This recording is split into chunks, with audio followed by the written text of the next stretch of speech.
Assalamualaikum warahmatullahi wabarakatuh. A'udzubillahi minasyaitonir rajim. Bismillahirrahmanirrahim. Alhamdulillahilladzi hadana li hada wa ma kunna linahtadiya laula an hadanallah. Asyhadu an la ilaha illallah wa la syarikalah wa asyhadu anna Muhammadan abduhu wa rasuluh la nabiyya ba'dah. Amma ba'du.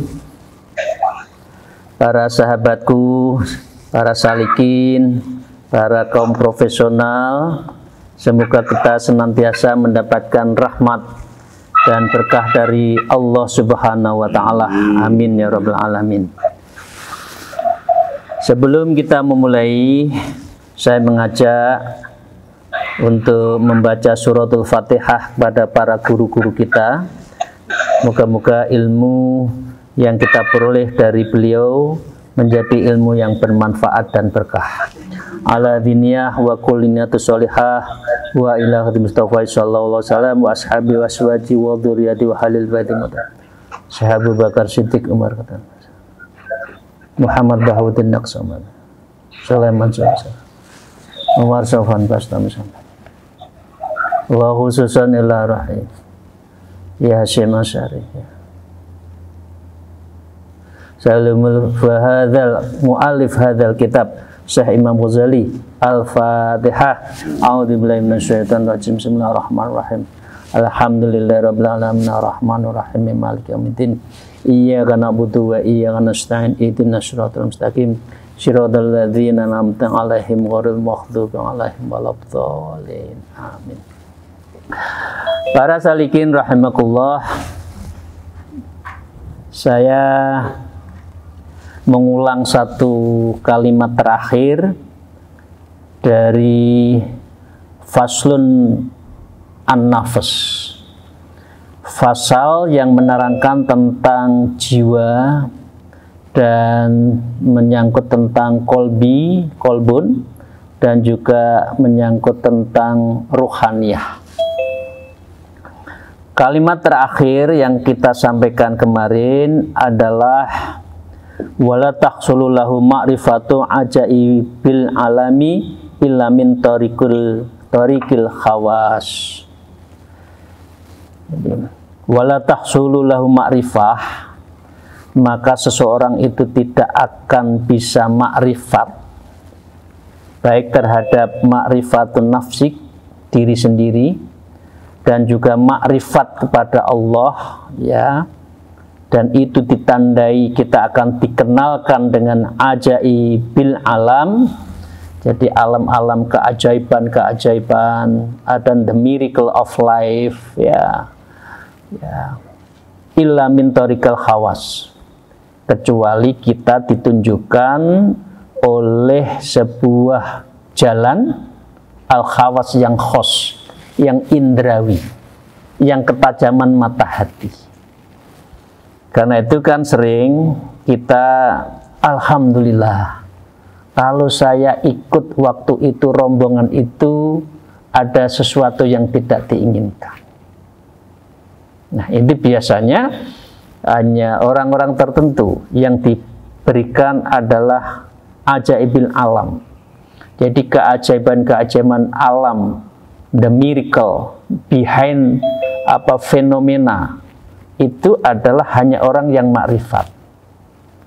Ya, dengan demikian orang itu akan diketahui ajaibil alami illa min tariqil khawas, terhadap sesuatu yang indrawinya itu kuat. Karena itu mengapa para orang-orang dulu, orang-orang sepuh itu indrawinya kuat, karena makrifatnya, pendekatan dirinya pada Allah itu sangat kuat. Tetapi dengan segala hormat, orang seperti kita atau mayoritas orang yang tidak biasa melek malam hari, doa berkali-kali belum tentu terkabulkan karena hatinya masih terhijab, masih tertutup, tidak memiliki namanya thariqil khawas. Jadi jalan indrawi yang sangat halus, yang menginspiring, yang membimbing kita itu lemah. Nah, sekarang saya lanjut. A'udzubillahi minasyaitonirrajim. Wa qala al-mu'allif wa nafa'anallahu bihima fid dharain fi ulmi fid dharain.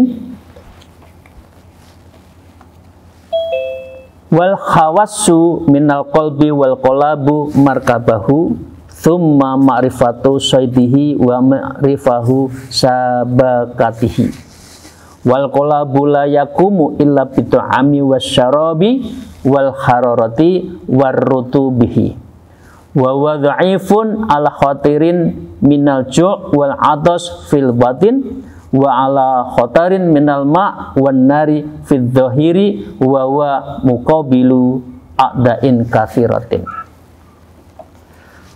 Para salikin rahimakumullah, di dalam ayat ini kita, bukan ayat ya, yang ditulis Imam Ghazali ini, wal khawas dan panca indrawi yang sangat tajam seperti itu ya, minal kolbi, itu ada di hati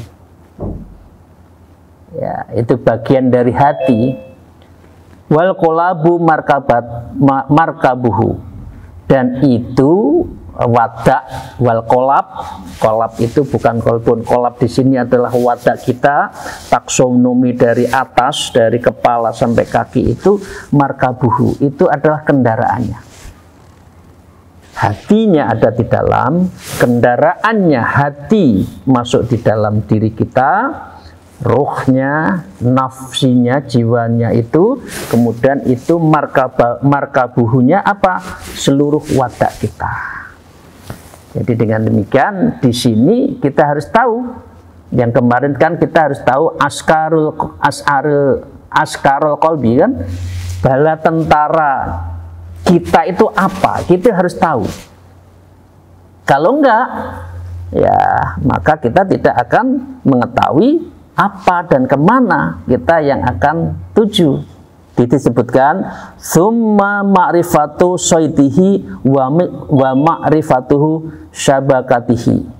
Baru kemudian ma'rifatu, setelah kamu mengenal terhadap semua, mengenal dirimu, mengenal hatimu, mengenal Allah, mengenal kehidupan, wa ma'rifatu, maka itu yang kita ketahuan itu adalah sabakatihi, yaitu perangkap terhadap buruan kita di dalam sebuah peperangan. Jadi mila ilmunya Sun Tzu lah, kira gitu kan. Ilmu perang dalam modern menurut Cina itu kan panglimanya Sun Tzu. Ya, kalau kita Panglima Sudirman, Panglima Besar Sudirman, dia tahu kemampuannya dirinya itu seberapa.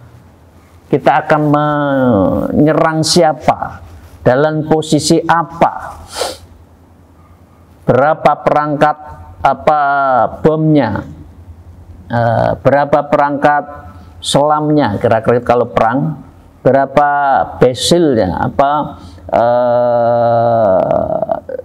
pesawat luncurnya, ini tahu. Nah, dengan demikian kalau kita semua tahu hal-hal yang saya sebutkan tadi, ya, wa ma'rifatu syabakati, kemudian baru kita tahu buruan. Nah, pertanyaannya para salikin rahimakumullah yang saya cintai dan saya banggakan, apa yang kita buru ini di dalam konteks spiritual?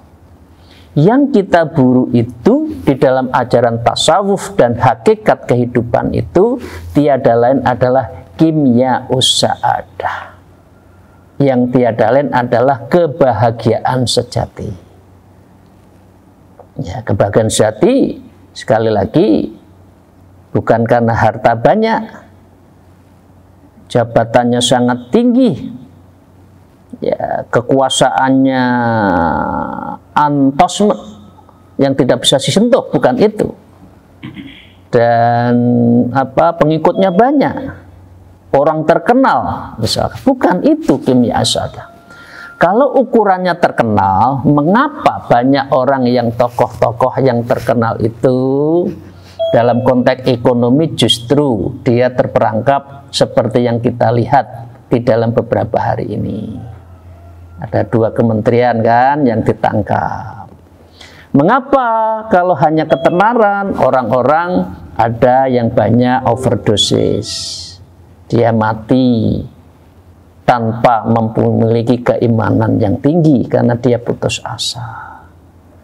Mengapa kalau kita banyak orang kaya kebahagiaan justru dia resah? Banyak juga orang yang kaya mampu berangkat haji tapi nggak dibukakan pintu hajinya. Karena apa? Memang dia tidak mendapatkan thoriqil khawas. Dia tidak memiliki sebuah jalan yang khawas, yang khusus, yang indrawinya itu tajam. Jadi dengan demikian, bagi kita yang masih menilai kebahagiaan itu kalau saya sudah menjadi orang terkenal, kalau kekayaan saya banyak, saya harus ngejar itu meskipun saya harus tinggalkan sholat, saya tidak melakukan sholat malam demi hanya sesuap nasi segenggam berlian, ya. Itu berarti Anda tidak mengetahui sabakatihi. Yang kita buru itu salah, bukan itu. Yang kita buru adalah kimya usadah, yaitu kimia, itu proses kimiawinya dibenturkan, diblenderkan. Ini Imam Ghazali itu juga ahli kimia, jadi dia cara menuju kimia usadah itu diblend, ada nafsu, ada akal, ada jiwa, ada ghadab, itu semua diblend. Nah, kita tentukan, kita laksanakan, baru kita kimia usadah.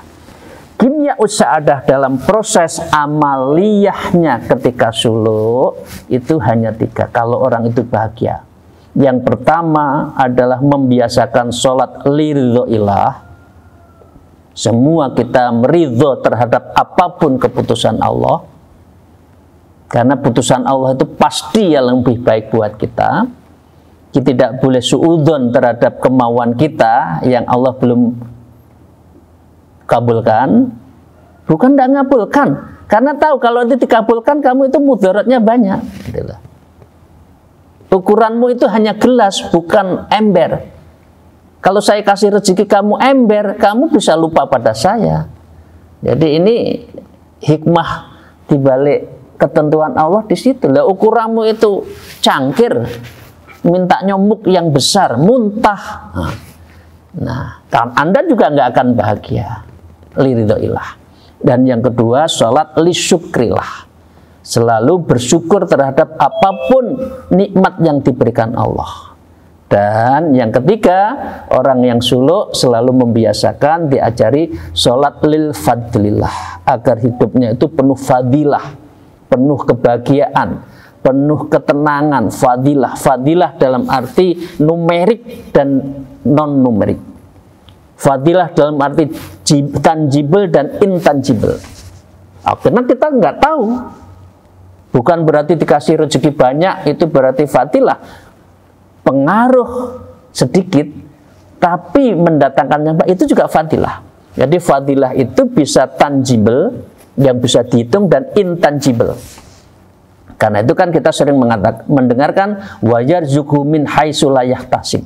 Tahu-tahu Allah memberi rezeki yang kita tidak tahu. Ini bagian dari the miracle of fadilah min Allah. Ini adalah the miracle, miracle itu keluar biasaan, ya, di luar kemampuan kita, dan ini fadilah dari Allah.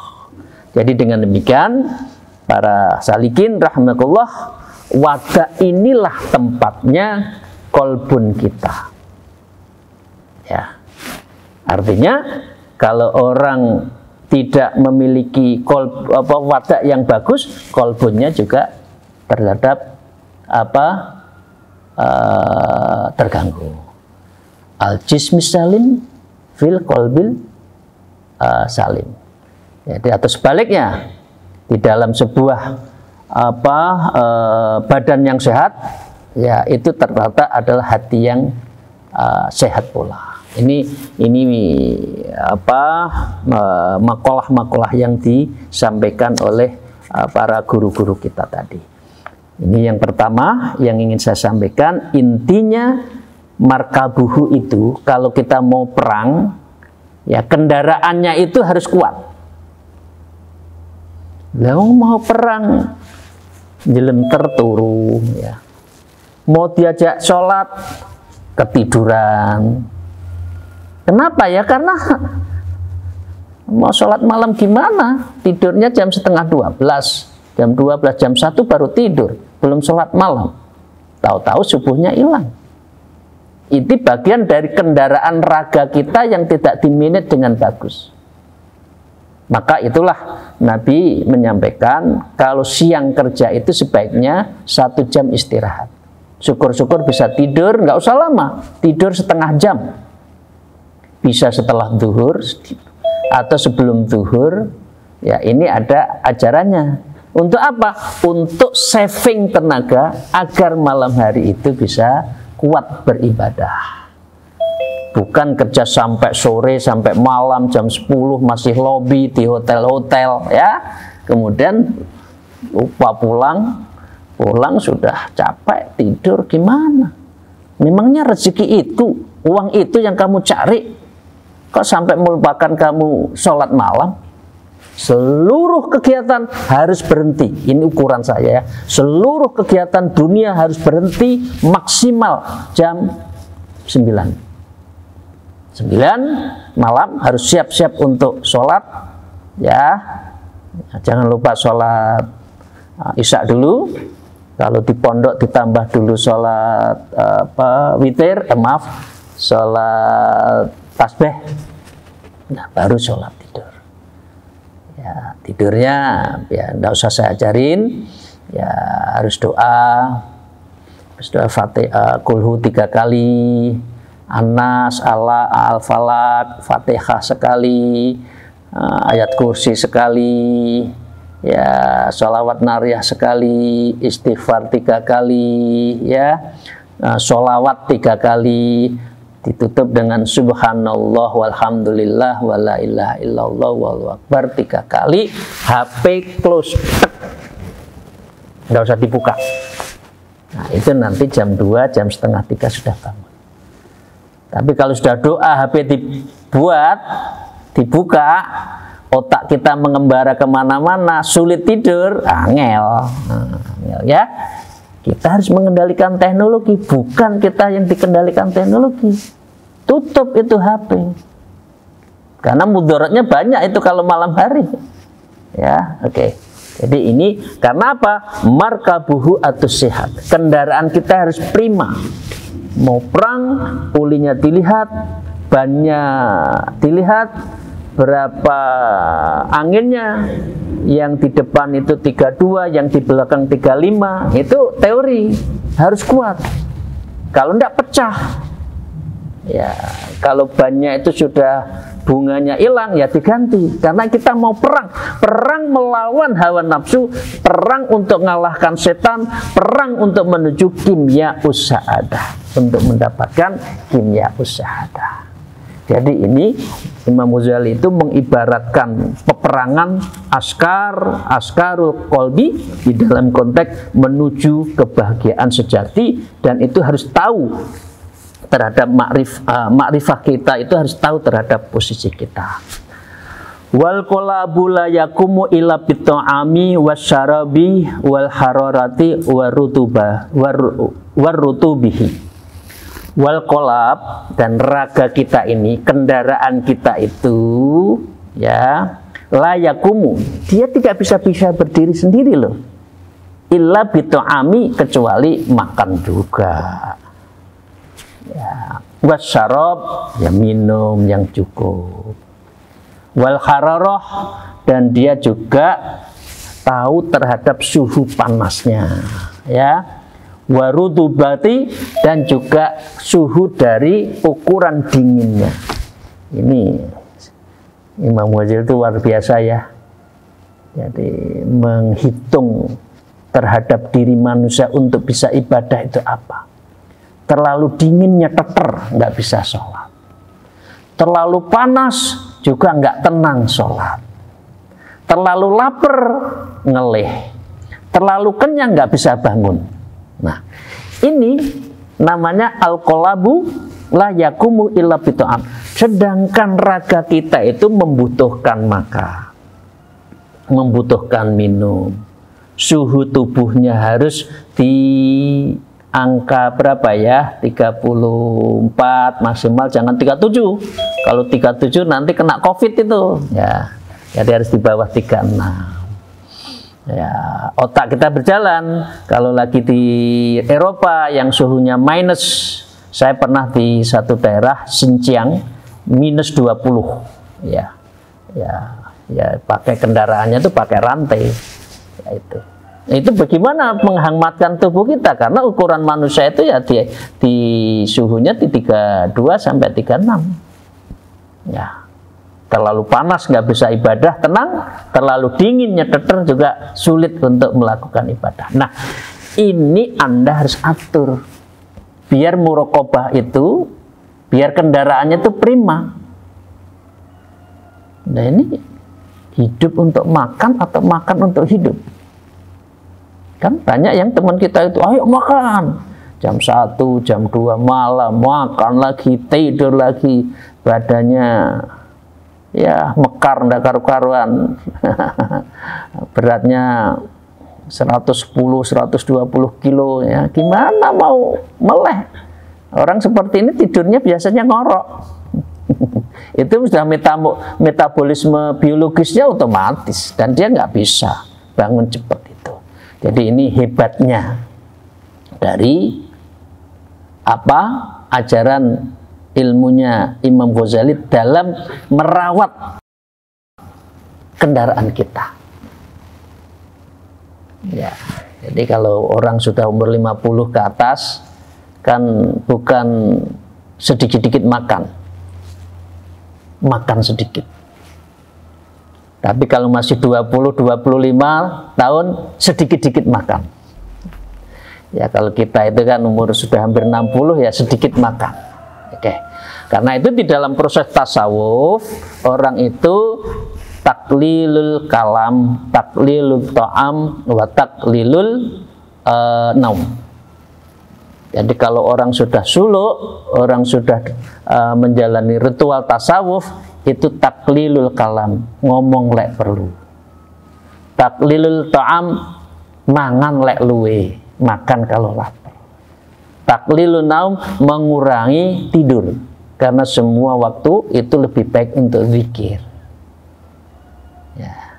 Nah, dari situlah Anda bisa kimia usaadah, bisa mengejar buruan kita, mengejar tujuan kita, arah hidup kita, kimia usaadah, dan itu ada di akhirat bukan di dunia. Oke, saya lanjut. Wa huwa dha'ifun ala khatrim minal ju' wal atas fil batin. Wa huwa utawi, wa huwa atau kendaraan tadi ya, yang namanya wadah kita, markabuhu, markabun itu adalah dhaif, lemah.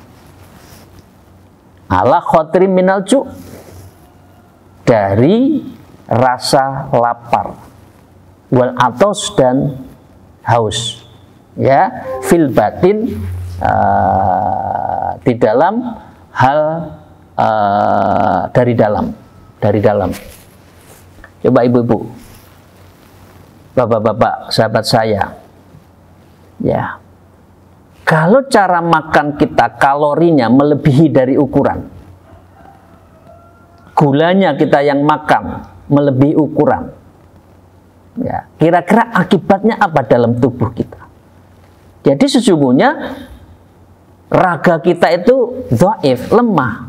Salah makan sumber penyakit, kebanyakan makan sumber penyakit. Ini biasanya teman-teman ahli gizi ini sangat tahu ukuran manusia itu kalorinya berapa. Ya. Kenapa? Kalau ini kita bisa mengendalikan makan, minum, dan itu adalah serangan kita dari dalam, fil batin, maka kita akan kuat. Nah, gimana kalau jam 10 malam baru makan lagi, kenyang lagi, Indomie pakai telur, Indominya 2, ya itu pasti nggak akan bisa bangun di tengah malam, tidur melulu. Atau terlalu lapar, itu juga mempengaruhi kesehatan. Jadi banyak ya orang yang tirakat akhirnya tidak berumur panjang, walaupun umur itu dari Allah, tapi karena memang gizi manusia itu tidak seimbang.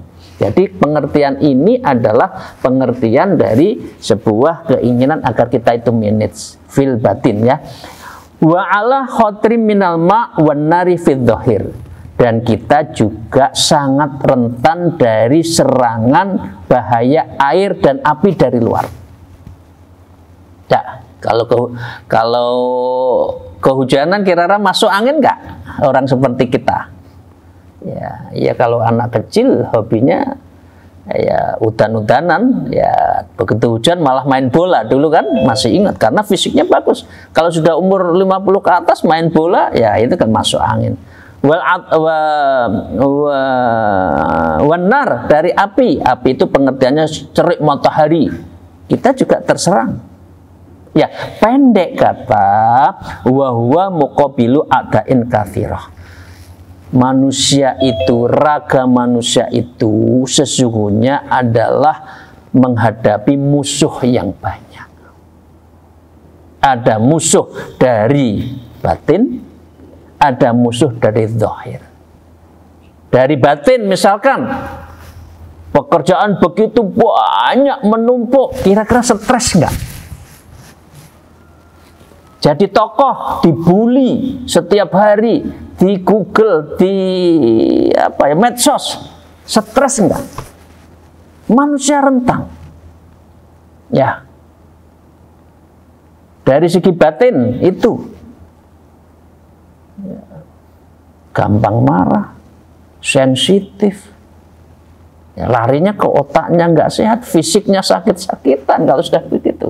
Nah, pendek kata, ayo kita perang, kata Imam Ghazali, ayo perang menuju Allah, ayo kita lawan nafsu yang lawamah dan nafsu natikoh, itu kita singkirkan, dan kita harus ibadah yang banyak, dan itulah vehikel kita menuju Allah.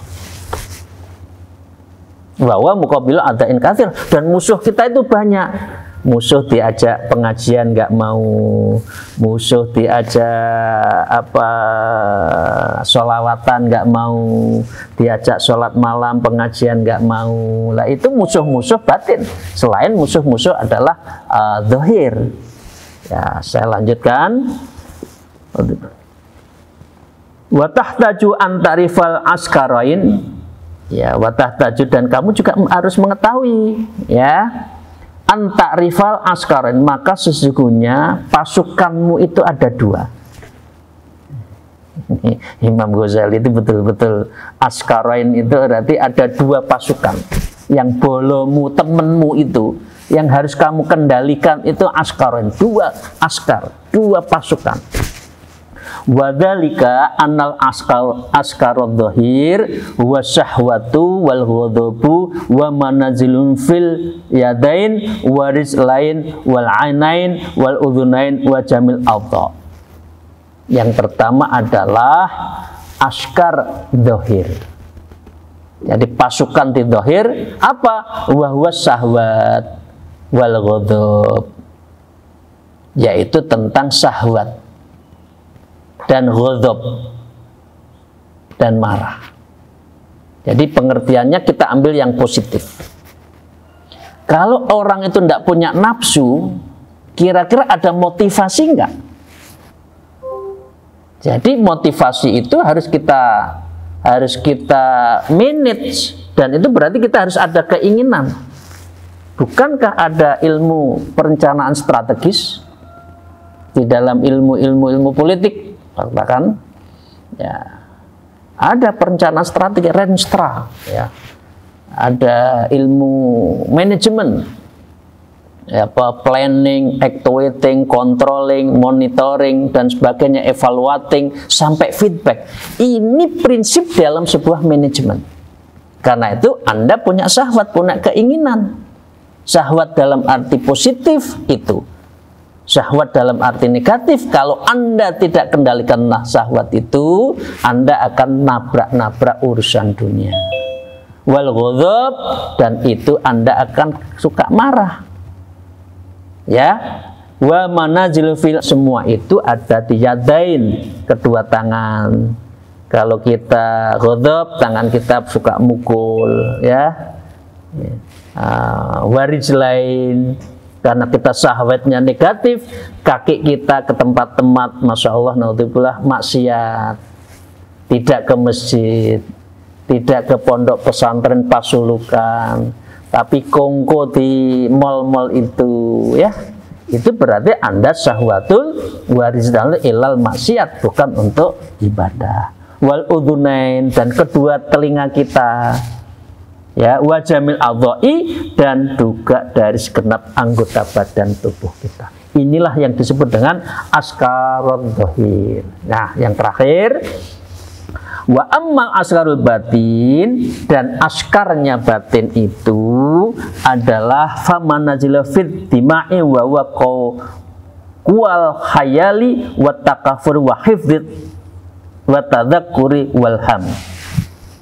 Jadi kalau kekuatan ke kita yang kedua menurut Imam Ghazali, amal askarul batin, adapun yang disebut dengan askarul batin, kekuatan batin kita, pasukan batin kita, famanaziluhu, dan dia itu tempatnya fitima, di dalam benak kita, otak kita, ya, wawak kuwal khayali, dengan imajinasi, dengan otak itulah ada kekuatan imajinasi.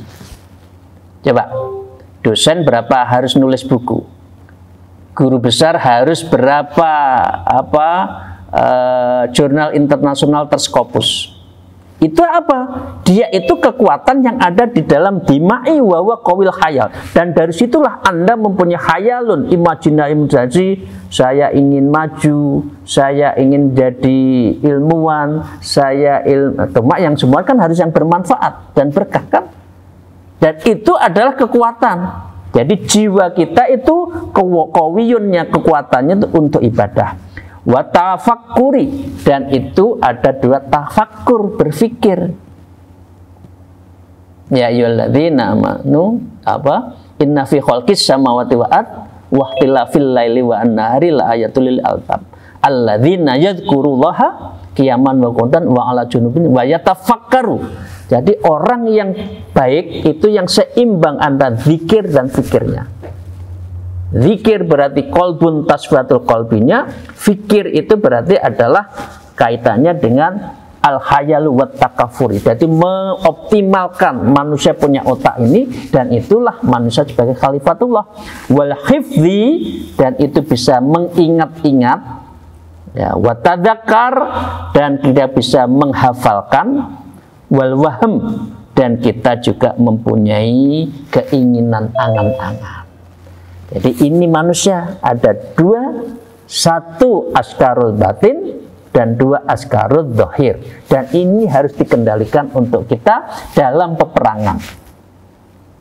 Nah, psikologi kita lemah, dikit-dikit marah, ya, situasi ada suara dikit sudah resah, ya, itu berarti Anda wahamnya kekuatan spiritualnya itu lemah. Karena itu kan ada dua teori, ada beberapa kan, IQ-nya harus bagus, EQ-nya harus bagus, emosional quotient-nya harus bagus, spiritual quotient-nya harus bagus, social quotient-nya harus bagus. Itu ada 5, dan ini semua adalah ilmunya Imam Ghazali yang ditulis pada abad 500, dan ini baru sekarang muncul kan. 5I itu quotient yang 5 itu Imam Ghazali sudah menulis di sini 500 sudah abad ke-5 yang lalu. Jadi ini bagian yang harus kita persiapkan. Para salikin rahimakumullah, itu saja yang kita sampaikan, dan pada minggu yang akan datang akan pertanyaan, kemudian siapa yang mengendalikan itu? Yang mengendalikan adalah Wa jumlati hadaini askarain, 2 pasukan tadi fil kolbi, itu di dalam kolbun hati kita, nurani kita, rohani, wa huwa amiruha, dan itulah panglimanya. Dia tadi adalah pasukannya, nanti panglimanya siapa? Panglima adalah hati nurani kita, ya. Dan tidak kita bahas hari ini karena waktunya hanya 30 menit. Ya, moga-moga ibu dan bapak sekalian masih bisa meneruskan ngaji serupa pada hari Selasa yang akan datang. Allahu minkum wallahul muwaffiq illa aqwamit thariq. Wassalamualaikum warahmatullahi wabarakatuh.